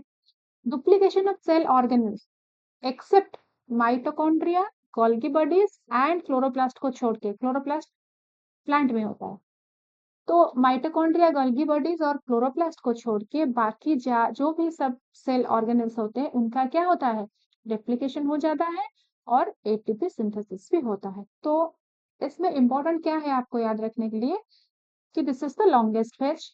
साइटोप्लाज्म अपना कंटेंट बढ़ाता है, साइटोप्लाज्मिक ग्रोथ होता है, प्रोटीन सिंथेसिस होता है। ये इंपॉर्टेंट है। एक्सेप्ट आपका हिस्टोन नहीं बनता और ट्यूबुलिन प्रोटीन नहीं बनता। ये कब बनते हैं? ये गैप 2 में बनते हैं। ये गैप 2 में बनते हैं। ठीक है, tubulin and histone and tubulin protein बनते हैं क्या? गैप 2 में। सॉरी, आपका मतलब हिस्टोन बन जाता है यहाँ पे सिंथेटिक फेज में, और ट्यूबुलिन बनता है आपका G2 में। तो डुप्लीकेशन ऑफ सेल ऑर्गेन्स होते हैं except mitochondria, Golgi bodies and chloroplast because they are semi autonomous organ. Mitochondria, Golgi bodies, chloroplast, they are having their own genetic material. ये सेमी ऑटोनॉमिक, इसे हम कहते हैं क्या? Semi autonomic organ. ये semi autonomic organ, इसलिए they are having their own genetic material. तो अब तो जेनेटिक मटेरियल का डुप्लीकेशन नहीं हुआ है ना, तो इनका कैसे डुप्लीकेशन हो सकता है? ठीक है, तो इसलिए ये mitochondria, Golgi bodies and chloroplast क्या होते हैं? वो G2 फेज में जाके इनका डुप्लीकेशन होता है। समझ में आया? बेसिकली एस फेज के लिए जो भी प्रोटीन्स की रिक्वायरमेंट होते हैं, डीएनए रेप्लिकेशन के लिए जो भी प्रोटीन्स की रिक्वायरमेंट होती है, वो सब क्या G1 फेज में सिंथेसिस हो जाते हैं to properly carry out S phase to properly carry out replication of DNA all the आपका जो भी प्रोटीन्स जो भी केमिकल्स रिक्वायर होते हैं वो सब G1 फेज में बन जाते हैं मैंडेटोरली। अगर G1 फेज में प्रॉपरली नहीं बनेंगे तो आपका एस फेज कंप्लीट नहीं हो पाएगा, एस फेज शुरू नहीं हो पाएगा, कंप्लीट भी नहीं हो पाएगा। इसलिए एस फेज में जो चाहिए एस फेज को कैरी आउट करने के लिए, कंप्लीट करने के लिए जो भी एंजाइम्स जो भी प्रोटीन्स जिसकी भी रिक्वायरमेंट होती है वो सब G1 फेज में मैंडेटोरली बन जाते हैं। ठीक है, फिर एस मतलब क्या आपका सिंथेसिस फेज होता है। एस फेज क्या होता है? सिंथेसिस फेज होता है। इस फेज में हमने जो पढ़ा था वो जो 46 क्रोमोसोम डबल हो जाएगा इस सेल में। ये एक सेल हुआ, ये एक सेल हुआ आपका, ठीक है। इसके पास 46 क्रोमोसोम है। डिवाइड करने से पहले इसे अपने अंदर और 46 बनाना है, फिर जाके तो वो 46 होगा ना। ये जो इसके अंदर जो भी कंटेंट है 46 वो उसको क्या करेगा? डबल करेगा। तो इसे ही हम कहते हैं सिंथेसिस। सिंथेसिस मतलब क्या? बनना, कुछ चीजों का बनना, सिंथेसाइज होता है, कुछ बनता है। क्या बनता है? ये 46 से और 46 बनता है। एस फेज का मेन इंपॉर्टेंस यही है। डीएनए का रेप्लिकेशन होता है। एक डीएनए बिल्कुल अपने जैसा और एक कॉपी बनाता है। एक डीएनए अपने जैसा और एक कॉपी बनाता है। ऐसे करके क्या है आपका 46 डीएनए थे, 46 डीएनए से क्या बन जाते हैं? और 46 एग्जैक्ट कॉपी बन जाते हैं, राइट। ये सिंथेसिस हुआ। तो पहला काम इस फेज का क्या हुआ? DNA replication take place. DNA replication होता है। Histone protein synthesis and duplication of centriole. Histone protein बनता है जब जब डीएनए का रेप्लिकेशन होता है। डीएनए का रेप्लिकेशन जब होता है तो क्या होता है? डीएनए को हम लपेटते हैं ना, डीएनए बहुत ऐसा लंबा लंबा लंबा लंबा धागा जैसा स्ट्रक्चर होता है। इसे हम प्रॉपरली लपेटने के लिए, अरेंज करने के लिए ऐसे क्या होता है? प्रोटीन स्ट्रक्चर होता है। तो डीएनए आता है, फिर यहाँ पे ऐसे 2 टर्न मारकर फिर जाता है, फिर यहाँ पे 2 टर्न लेता है, फिर और एक हिस्टोन होता है, यहाँ पे ऊपर 2.5 टर्न लेता है। ऐसे करके इसे प्रॉपरली अरेंज करने के लिए, इसके ऊपर प्रॉपरली अरेंज करने के लिए इस प्रोटीन की जरूरत होती है जिसे हम क्या कहते हैं?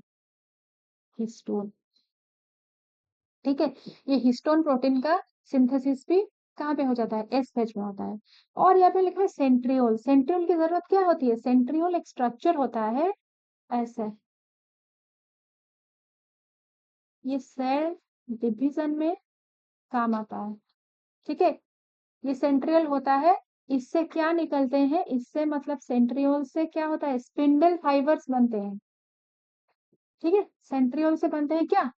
स्पिंडल फाइबर्स बनते हैं जो सेल डिवीजन में हेल्प करते हैं। जब हम सेल डिवीजन पढ़ेंगे ना, एम फेज पढ़ेंगे, तब प्रॉपरली पढ़ेंगे। ये सेंट्रियोल का डिवीजन होता है, डुप्लीकेशन होता है। ठीक है, फिर क्या होता है? DNA content double but it's number remain same. ये बहुत ही इंपॉर्टेंट बात है, इसमें से बहुत सारे क्वेश्चन आते हैं दिमाग में। ये क्या कह रहा है? डीएनए कंटेंट तो डबल हो गया, एक था, एक डीएनए था, ये 2 हो गया, तो क्या हुआ? कंटेंट डबल हो गया, but no change in the chromosome number. Chromosome number में कोई चेंज नहीं होता as chromosomes are attached to the same centriole। ठीक है, ये डीएनए कंटेंट आपका डबल हो गया, पर अब मैं इसे 2 क्रोमोसोम नहीं कहूंगी, स्टिल मैं इसे एक क्रोमोसोम कहूँ। एक्चुअली ये क्रोमोसोम होता है, इसका आर्म होता है, ये एक अपोजिट आर्म होता है, और यहाँ पे एक मतलब क्या डिप्रेशन लाइक स्ट्रक्चर होता है जिसे हम क्या कहते हैं? सेंट्रियोल। ये एक था, ये 2 तो बन गया, ये 2 तो बन गए, लेकिन फिर भी ये इस पॉइंट पर अब अटैच्ड है। समझ में आ रहा है? हमने क्या किया? इस फेज में इसका और एक कॉपी बना दिया। ये 1 था, 1 से हमने 2 बना दिया, पर ये अभी भी जुड़े हैं किससे? सेंट्रोमियर से।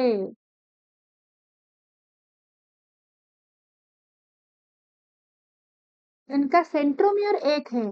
इनका सेंट्रोमियर जब एक होता है तब तब हम उसे दो क्रोमोसोम कंसिडर नहीं करते, तब हम क्या कहते हैं उसे, ये वन क्रोमोसोम। कितना हुआ? वन क्रोमोसोम हुआ। समझ में आया? तो वही लिखा है, इट्स वेरी इंपॉर्टेंट पॉइंट। ये क्या हुआ आपका? No change in chromosome number, DNA content doubles. DNA content ये एक था, ये एक पहले था और ये एक बन गया, ये डबल हो गया, ये एक दो हो गए, पर क्रोमोसोम वही एक है, क्योंकि they are having a common centromere. Centromere से अभी भी अटैच है। पता है आपका क्या होता है जब वो मतलब ये डिवाइड करते हैं, ये जब ये एक्चुअली दो बना है, ये बीच से टूट जाते हैं, ये सेंट्रोमियर से बीच से टूट के अलग अलग हो जाते हैं, फिर डिफरेंट सेल में चले जाते हैं। समझ में है? ये यहाँ पे लिखा है 2n इक्वल टू 4c, ये बहुत इंपॉर्टेंट है। ये क्या है?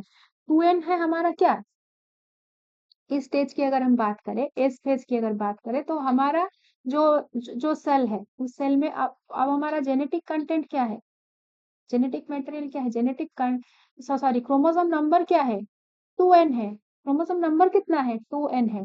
बट कंटेंट, डीएनए का कंटेंट कितना हुआ है? डीएनए का कंटेंट आपका बढ़ गया है, डबल हो गया है।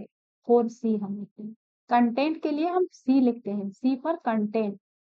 आपका क्रोमोसोम था 2n, वही 46 क्रोमोसोम था। समझने की कोशिश कीजिए, 46 या फिर 23 पेयर भी लिख सकते हैं। क्रोमोसोम था 46, बट उसका क्या हो गया? डीएनए का कंटेंट डबल हो गया। तो 2n जब डबल होता है तो क्या बनता है? 4c बनता है ना। 2 डबल होके क्या बनेगा? 4 बनेगा। कंटेंट डबल हो गया यहाँ पे, but chromosome remain the same. Initially initially ये 46 थे और अभी भी 46 है क्रोमोसोम, बट सिर्फ उनका कंटेंट डबल हो गया है। इसके ऊपर बहुत सारे क्वेश्चंस आते हैं। आपको ये याद रखना है कि एस फेज में आपका क्या होता है, क्रोमोसोम नंबर सेम रहता है। इनिशियल सेल में भी 2n था, 2n रहता है। क्या होता है आपका? डीएनए कंटेंट डबल होता है। आपका जो डीएनए कंटेंट डबल होता है, उस डीएनए कंटेंट जब डबल होता है तो अब क्या होता है, 2n था, कंटेंट डबल हो गया, तो क्या हो गया? 4 हो गया। कंटेंट के लिए हम सी लिखते हैं। 2n इक्वल टू 4c किस स्टेज में होता है? एस फेज में होता है। पर यहाँ पे क्या, अगर इस सेल की मैं बात करूं, यहाँ पे 2n इक्वल टू कंटेंट कितना है? वही 2c। डबल हुआ है क्या कुछ? कंटेंट में कुछ डबल हुआ है क्या? इस सेज में कुछ डबल नहीं होता, 2n इक्वल टू 2c रहता है। इसमें कंटेंट वही सेम रहता है, 2n 2c। बट ये 2n था, इस बट डीएनए का कंटेंट क्या हुआ? डबल होके 4c हो गया। समझ में आया? Then let's come to G2 phase. G2 phase में क्या होता है? जो भी rest of the cell, G2 phase क्या होता है? Just previous to your M phase. G2 क्या होता है? एम फेज का प्रीवियस स्टेज होता है। तो G2 में क्या होगा आप बताइए? G2 में क्या होगा? एम फेज को लीड करने के लिए जो सारे प्रोटीन्स, जो सारे एंजाइम्स, जो भी कुछ रिक्वायरमेंट होता है, जो कुछ अब तक बने नहीं है सेल में, वो सब बनेगा। जो भी अब तक मतलब डबल नहीं हुए हैं, तो properly carry out M phase. M phase को कैरी आउट करने के लिए जो भी रिक्वायरमेंट बाकी है वो सब पूरा हो जाएगा G2 फेज में। एम फेज को कैरी आउट करने के लिए अलग प्रोटीन्स एंजाइम्स की रिक्वायरमेंट होती है, और डीएनए रेप्लिकेशन को कैरी करने के लिए अलग प्रोटीन्स और वो सब की रिक्वायरमेंट होगी। तो हम सेल एक साथ वो सब नहीं बना सकता, दिक्कत हो जाएगी। पहले इस डीएनए रेप्लिकेशन को कैरी आउट करने के लिए जो भी प्रोटीन्स, जो भी एंजाइम्स की रिक्वायरमेंट होती है, पहले सेल उसे बनाता है। उसे यूज करके क्या होता है? डीएनए का रेप्लिकेशन होता है। फिर डीएनए रेप्लिकेशन होने के बाद गैप 2 फेज में, ये गैप 2 फेज में क्या होता है? माइटोटिक डिवीजन को कंडक्ट करने के लिए जो भी आपका एंजाइम्स हुआ, प्रोटीन्स हुआ, जिसकी रिक्वायरमेंट होती है, वो सब होता है। राइट, वो सब होता है। फिर उसके बाद क्या होता है? फाइनली आपका माइटोटिक प्रोसेस चलता है और से सेल क्या होता है? दो डाटा सेल में कन्वर्ट हो जाता है। तो लेट्स स्टार्ट। तो माइटोकॉन्ड्रिया, क्लोरोप्लास्ट, गोल्गी बॉडीज, ये सब जो डुप्लीकेट नहीं हुए थे डुप्लीकेट हो जाएंगे। ट्यूबुलिन, प्रोटीन सिंथेसिस हो जाएगा, and RNA and protein synthesis occur to properly carry out M phase. To properly carry out M phase. M phase को properly carry out करने के लिए जो भी प्रोटीन्स, जो भी एंजाइम्स, जिसकी भी रिक्वायरमेंट होती है, वो क्या होता है, सब कुछ बन जाता है सेल के अंदर। दैट मीन्स G2 फेज में सेल अपना G2 फेज में जब आके सेल पहुंचता है, तब वो अपना DNA भी रेप्लिकेशन कर चुका होता है, और बाकी M फेज को कैरी आउट करने के लिए जो भी एंजाइम्स की जरूरत होती है, जो भी प्रोटीन्स की जरूरत है, वो भी बना लेता है। अपना साइटोप्लाज्म को भी कंटेंट को बढ़ा, वो फिनिश कर देता है, मतलब वो मतलब बढ़ाने को फिनिश कर देता है। ठीक है, मतलब उसका कंप्लीट हो जाता है, साइटोप्लाज्मिक कंटेंट डबल कर देता है, उसके पास जो भी सेल ऑर्गेनेल्स थे वो सब डबल हो चुके हैं, और इस एमफेस को कैरी आउट करने के लिए जो भी रिक्वायरमेंट होती है प्रोटीन्स की, वो सब कुछ बन जाता है। फिर फाइनली सेल जाके क्या करता है, अल्टीमेटली माइटोटिक फेज फॉलो करता है। माइटोटिक फेज हम आज डिस्कस नहीं करेंगे। तो फिर यहाँ पे थोड़ा मैंने जी नॉट फेज के बारे में लिखा है। ये जी नॉट फेज में क्या होता है, it is the phase in which the cell may exit the cell cycle of cell division and perform its other metabolic activity, but some cell can enter into the cycle again and some permanently escape. इसके बारे में मैंने आपको बताया था, समझ में आया? जी नॉट फेज में क्या होता है, सेल परमानेंटली एस्केप भी कर सकता है, वो अदर एक्टिविटी परफॉर्म कर सकता है, और जब जरूरत पड़े तो हम कुछ सेल्स को यहाँ पे ड्रैग करके फिर उन्हें सेल डिविजन प्रोसेस फॉलो करवा सकते हैं। तो आज के लिए हम इतना ही समझेंगे सेल इंटरफेस। थोड़ा हम एनसीईआरटी बुक में आपका क्या लिखा है उसकी थोड़ा रिव्यू ले लेते हैं, मतलब उससे थोड़ा मैं बस लाइन बाय लाइन पढ़ के आपको जल्दी से जस्ट रीडिंग कर लेती हूँ।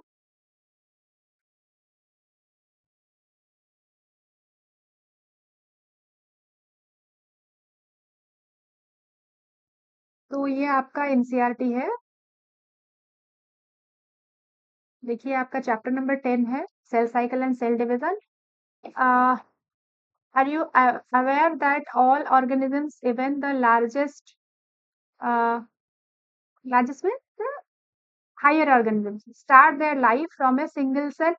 Yes, हमने डिस्कस तो किया ना कि जाइगोट से ही तो हमारी लाइफ शुरू होती है, वही लिखा है उसने। Are you aware that all organisms, even the largest, start their life from a single cell? Yes, हमने डिस्कस कर लिया कि हमारा लाइफ कैसे जाइगोट से शुरू होता है। You may wonder how a single cell then goes on to form such large organisms. एक सिंगल सेल से इतने बड़े लार्ज ऑर्गेनिज्म कैसे बन जाते हैं? Growth and reproduction are characteristics of cells indeed of all living organisms.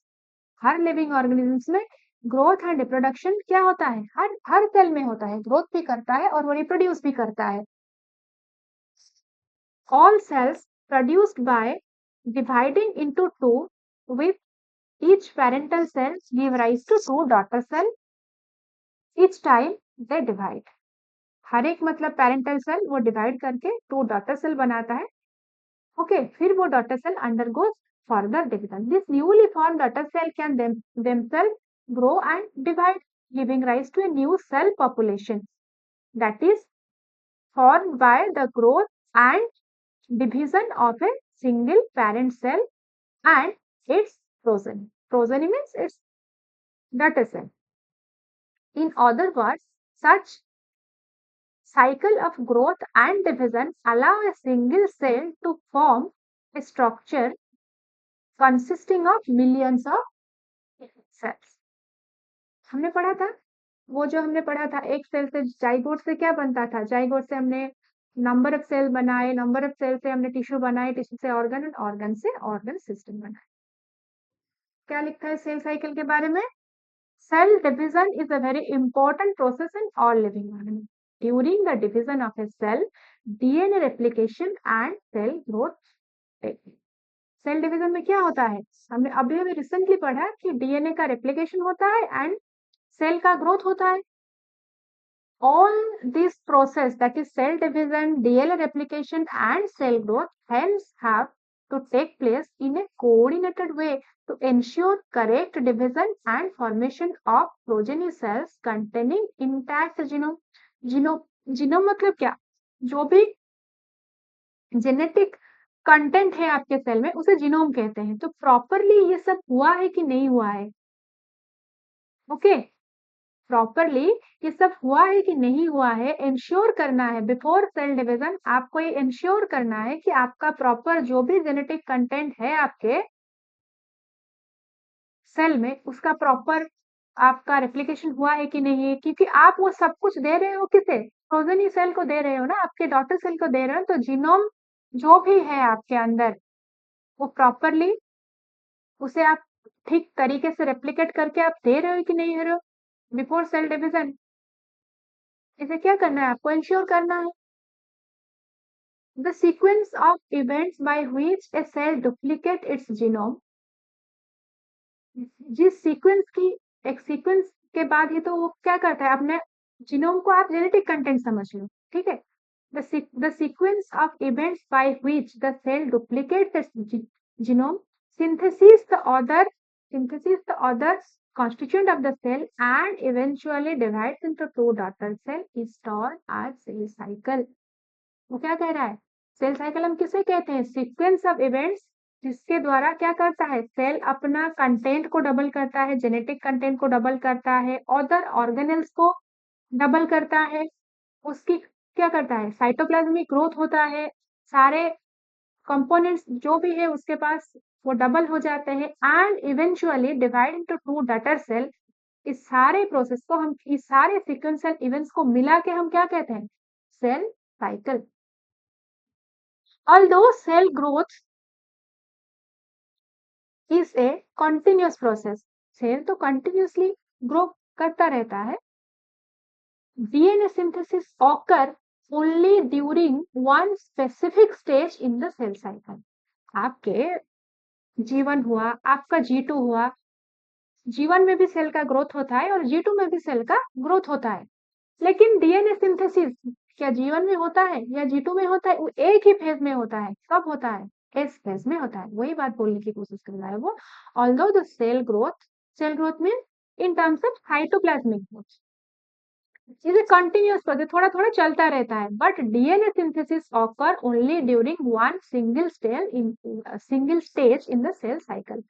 The replicated chromosome जिसको हम डीएनए कहते हैं are then distributed to daughter nuclei by a complex series of event during cell division. जब आपका DNA का synthesis हो गया, double हो गए, तो क्या होता है, जो रेप्लिकेटेड आपका डीएनए थे वो क्या होता है, वो न्यूक्लियस क्या दो हिस्सों में बट जाता है।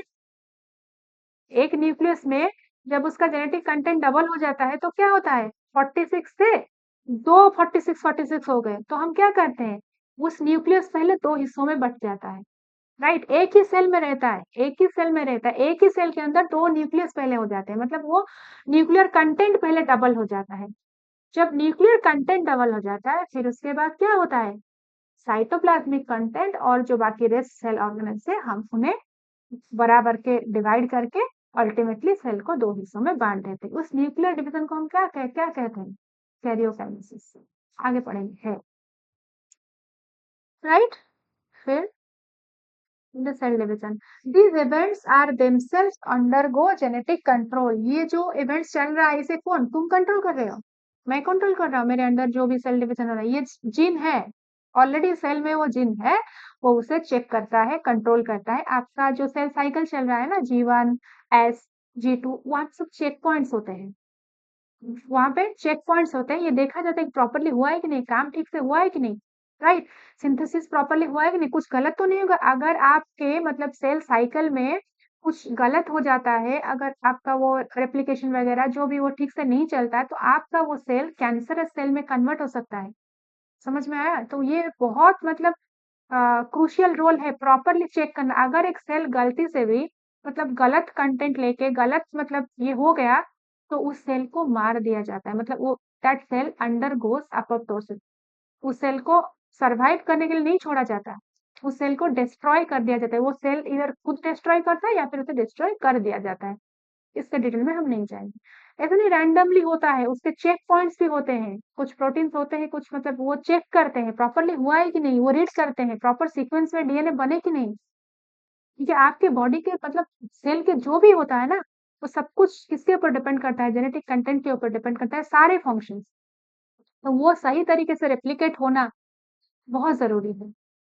तो एस फेज से पहले और एस फेज के बाद आपके टोटल सेल साइकिल में 4 चेक पॉइंट्स होते हैं, हम उसके बारे में डिस्कस नहीं करेंगे, वो हायर लेवल की मतलब बात है, हम डिस्कस नहीं। Let's come to phase of cell cycle. A typical eukaryotic cell, eukaryotic cell क्या होता है? यूकैरियोटिक सेल वही होता है जिस सेल में क्या होता है, न्यूक्लियस, न्यूक्लियस होता है, प्रॉपर मेम्ब्रेन बाउंड न्यूक्लियस इस सेल में होता है। हम उसे क्या कहते हैं, यूकैरियोटिक सेल कहते हैं। जिस कुछ सेल में होता है कि जेनेटिक मटेरियल ऐसे ओपन पड़ा रहता है, इसे हम प्रोकैरियोटिक कहते हैं। ठीक है, जेनेटिक मटेरियल एक मेम्ब्रेन बाउंड ऑर्गेनेल के अंदर नहीं रहते हैं, जिसे हम न्यूक्लियस कहते हैं। न्यूक्लियस क्या है, एक मेम्ब्रेन बाउंड ऑर्गेनेल है जिसके अंदर हमारे जेनेटिक मटेरियल होते हैं। पर हर सेल में ऐसा नहीं होता। कुछ सेल बहुत प्रिमिटिव पुराने लाइक बैक्टीरियल सेल होते हैं, उसके अंदर हमें न्यूक्लियस नहीं मिलेगी। जेनेटिक मटेरियल तो हर सेल में है, पर न्यूक्लियस नहीं मिलेगी। जिस जिस सेल में न्यूक्लियस होता है, प्रॉपर न्यूक्लियस होता है, न्यूक्लियस के अंदर आपके जेनेटिक मटेरियल होते हैं, उस सेल को हम क्या कहते हैं, यूकैरियोटिक सेल कहते हैं। A typical eukaryotic cell is illustrated by human cells in culture. ठीक है, जब हम ह्यूमन सेल को कल्चर में लेके देखे क्या हुआ, this cells divide once in approximately every 24 hours. ठीक है, 24 घंटे के बाद एक सेल 2 सेल में कन्वर्ट हो जाता है। However, this duration of cell cycle can vary from organism to organism. Definitely, एक बैक्टीरियल सेल क्या लेता है आपका 24 घंटा, एक सेल से 2 सेल बनने के लिए नहीं लेता। एक ईस्ट सेल क्या लेता है, नहीं लेता। तो इट वेरीज, ये जो सेल साइकिल का ड्यूरेशन है ये वैरी करता है, हर सेल में ये एक जैसा नहीं होता। समझ में आया, हर सेल में ये इसका ड्यूरेशन सेम नहीं होता, वैरी करता है depending upon the activity of that cell. तो लिखा है कि organism and also cell type, okay, vary from organism to organism और सेल टाइप, जो मैंने बोला आपको अभी। फॉर एग्जाम्पल, ये ईस्ट का ले रहा है example, can progress through the cell cycle in only 90 minutes.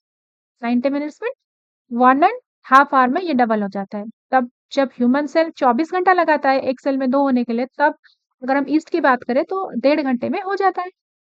क्योंकि वैरी करता है ना, ये ह्यूमन का सेल है और ईस्ट का सेल है, उसका काम इसका काम सब अलग होता है। The cell cycle is divided into 2 basic phases. क्या है, इंटरफेज एंड एम फेज। ये पहले एम फेज लिख रहा है, हम पहले इंटरफेज पढ़ेंगे। तो इंटरफेज में हमने क्या पढ़ा, इंटरफेज को हम किस में डिवाइड करते हैं, G1 S एंड G2 में। G1 को गैप 1, S को सिंथेसिस एंड G2 को गैप 2 फेज कहते हैं। G1 फेज में क्या होता है, G1 phase corresponds to the interval between mitosis and initiation of DNA replication, जो मैंने आपको समझाया था। माइटोसिस और सिंथेसिस के बीच जो फेज होता है, क्या क्या कहते हैं, हमसे G1 कहते हैं। During G1 phase the cell is metabolically active and continuously grow but does not replicate its DNA। कैसे करेगा, क्योंकि रिप्लिकेशन तो एस फेज में होता है ना, जीएनए फेज में रिप्लिकेशन नहीं करेगा, बट एस फेज को सक्सेसफुली कैरी आउट करने के लिए जो भी आपकी प्रोटीन्स की रिक्वायरमेंट होती है, एंजाइम्स की रिक्वायरमेंट होती है, वो सब G1 में बन जाते हैं। क्लियर,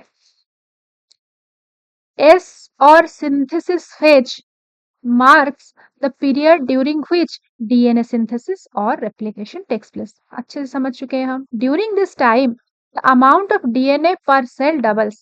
S सेल में क्या होता है, इसी S सेल जब सॉरी S सेल बोला मैंने, S फेज में क्या होता है, DNA कंटेंट पर सेल क्या होता है, द अमाउंट ऑफ डीएनए, वो क्या होता है, डबल हो जाता है। If the initial amount of DNA is denoted as 2C, जो मैंने आपको बताया था, इनिशियल अगर 2C है, अगर G1 फेज में क्या है, 2C है, कंटेंट 2C है, then it is increase to 4C, जो मैंने आपको प्रीवियसली बताया था। ए स्टेज में क्या होता है, क्रोमोसोम नंबर सेम रहता है, क्रोमोसोम नंबर 2n था, 2n ही रहेगा, पर डीएनए कंटेंट क्या हो जाता है, 4C हो जाता है। However there is no increase in chromosome number, chromosome number में कोई चेंज नहीं होता, डीएनए कंटेंट डबल होता है, क्रोमोसोम नंबर में क्यों चेंज नहीं होता, तब तक हम उस क्रोमोसोम को मतलब अलग नहीं कह सकते जब तक वो क्या, एक ही सेंट्रोमियर पर जुड़े होते हैं।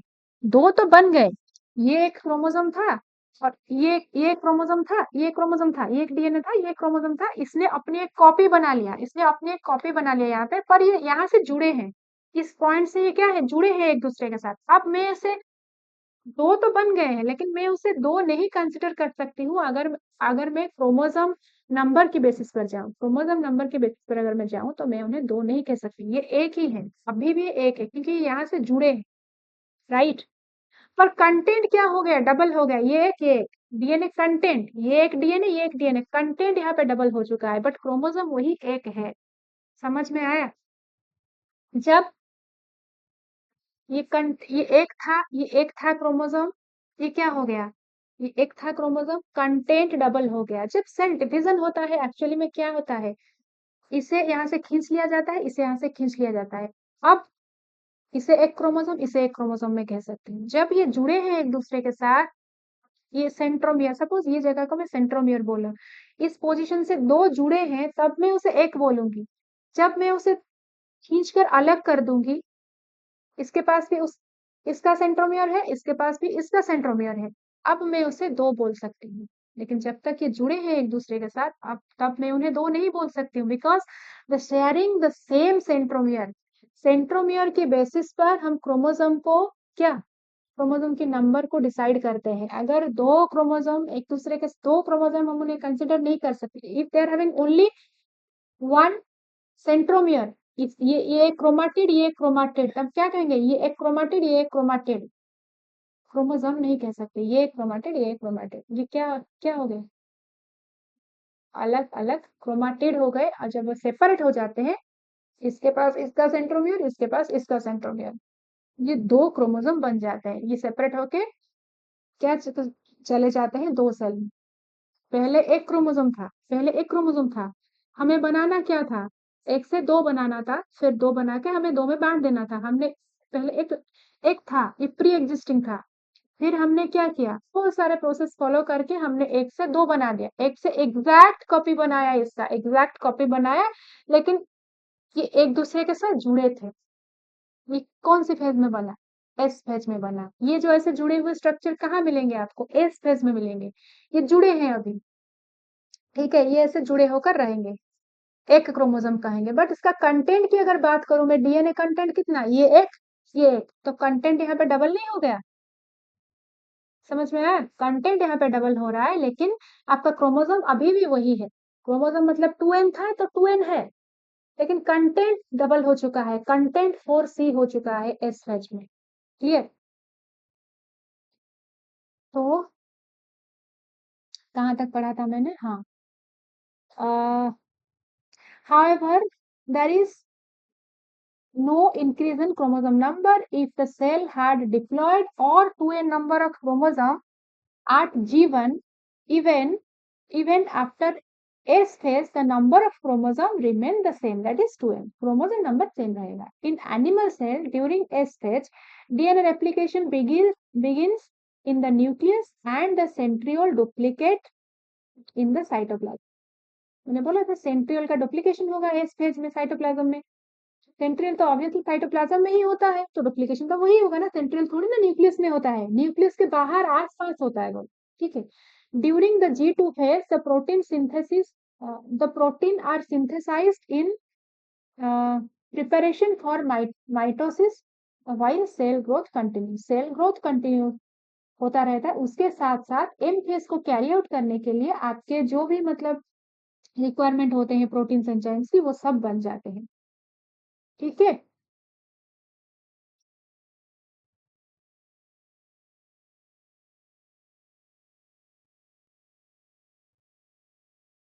some cells in adult animals do not appear to exhibit division, इसमें लिखा है heart cell, and many other cells divide only occasionally. तो जो मैंने जीनॉट फेज के बारे में बोला था, मैंने नहीं बोला था कि कुछ सेल्स क्या होता है, वो सेल साइकिल को एग्जिट कर जाते हैं। Some cells in the adult animal do not appear to exhibit division. इस क्या लिखा है, हार्ट सेल का एग्जांपल लिया है। And many other cell divide only occasionally, कुछ सेल मैंने बोला था कि ओनली ऑकेजनल जब बॉडी की रिक्वायरमेंट होती है तब डिवाइड करते हैं। as needed to replace cells that have been lost because of injury or cell death। जब कुछ इंजुरी होता है या फिर सेल डेथ, फॉर एग्जाम्पल आपका लिवर सेल हुआ, लिवर का कुछ पार्ट मतलब आपका इंजर हो गया, फिर सर्जरी करना पड़ा कुछ कुछ भी मतलब कारण से, तब जाके क्या वो लिवर का सेल फिर से क्या सेल साइकिल में आके अपना मल्टीप्लिकेशन करेगा, अदरवाइज वो नहीं करेगा, जनरली वो नहीं करता, वो अपना अदर काम करता है। ठीक है, these cells that do not divide further exit G1 phase to enter an inactive stage called quiescent stage or G0 of the cell cycle। कुछ सेल्स जो कभी भी क्या लाइक योर न्यूरॉन सेल हो गए, like your skeletal muscle cell हो गए, वो हमेशा के लिए एक बार वो बन जाते हैं, एक बार वो बन जाते हैं तो वो क्या करते हैं, हमेशा के लिए बॉडी में जितनी रिक्वायरमेंट होती है उतनी बन जाने के बाद वो क्या करते हैं, केवल अपना काम करते हैं, वो कभी भी फर्दर उस सेल साइकिल में एंट्री नहीं करते। उन्हें हम क्या कहते हैं, परमानेंट सेल कहते हैं। ये जो सेल जो हमेशा सेल साइकिल को वो कभी एग्जिट नहीं करते, हमेशा डिवाइड करते रहते हैं, इसे हम क्या कहते हैं, इसे हम कहते हैं लाबाइल सेल्स। और जो कभी कभी ऑकेजनली जरूरत पड़ने पर इंजुरी के टाइम पे जो फिर से सेल साइकिल में आ सकते हैं, उसे हम क्या कहते हैं, स्टेबल सेल, स्टेबल सेल। और इसे हम क्या कहते हैं, परमानेंट सेल। जो कभी भी नहीं आते, परमानेंटली वो एग्जिट कर चुके हैं सेल साइकिल को, वो कभी भी नहीं आएंगे। दो सेल है हमारे बॉडी में, आपका एक न्यूरोनल सेल हुआ और एक आपका स्केलेटल मसल सेल हुआ। ठीक है, cell in this stage remain metabolically active but no longer proliferate unless called on to do so depending on the requirement of the organism। समझ में है? In animals mitotic cell division is only seen in diploid or somatic cell। Mitotic cell division कहाँ पे देखने के लिए मिलता है, बॉडी के सारे पार्ट्स में देखने को मिलते हैं, सारे ऑर्गन्स में देखने को मिलते हैं, एक्सेप्ट आपका primary sex organ. Primary sex organ के अंदर आपका क्या होता है, मेयोटिक डिवीजन होता है।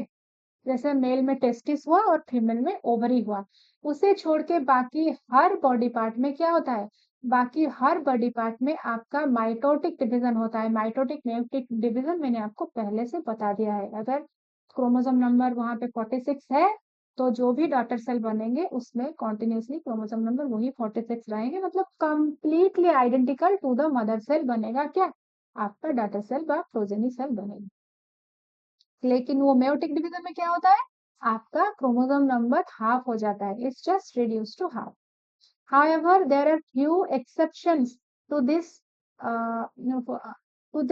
where haploid cells divide by mitotically। For example male honey bee, ये यहाँ पे एक बोल रहा है कि मेल मेल में जो हनी बी होता है वो एक हैप्लॉइड ऑर्गेनिज्म होता है, पता है आपको। मेल हनी बी में वो क्या होता है, वो एक हैप्लॉइड हैप्लॉइड सेल होकर भी वो माइटोटिकली डिवाइड करता है। These are the few exceptions. ठीक है, against this the plant can show mitotic division in both haploid and diploid cells. जब हैप्लॉइड डिप्लॉइडिक लाइफ साइकिल पढ़ेंगे तब देखेंगे हैप्लॉइड सेल है फिर भी वो क्या करता है, माइटोटिकली डिवाइड करता है। ठीक है, ये कुछ अल्टरनेशन ऑफ जनरेशन, ये जब हम प्लांट्स के पार्ट पढ़ेंगे तब समझेंगे। अब समझ में आया कुछ एम फेज के बारे में। I hope I am clear to all of you. If still you are having doubt doubt तो क्या आप मतलब मुझे कमेंट्स में बोल सकते हैं कि पर्टिकुलर कौन सी पार्ट आपको समझ में नहीं आई, तो मैं ट्राई करूंगी उसे दोबारा थोड़ी सी समझाने के लिए। एंड आई होप आपको ये अच्छे से समझ में आया होगा। Thank you for watching. And अगर मेरा वीडियो आपको समझ में आया है, अच्छे से आप समझ पा रहे हैं, कुछ आपको कुछ मतलब बेनिफिट हो रहा है, तो आप डेफिनेटली एक लाइक तो बनता है मेरे लिए। तो आप एक लाइक करना और आपके जो भी दोस्त हैं उन्हें शेयर करना और चैनल को डेफिनेटली सब्सक्राइब करना। Don't forget the name of my channel, that is V Biotics. Okay, thanks for watching. हम नेक्स्ट क्लास में इस एम फेज से शुरुआत करेंगे। Thank you so much.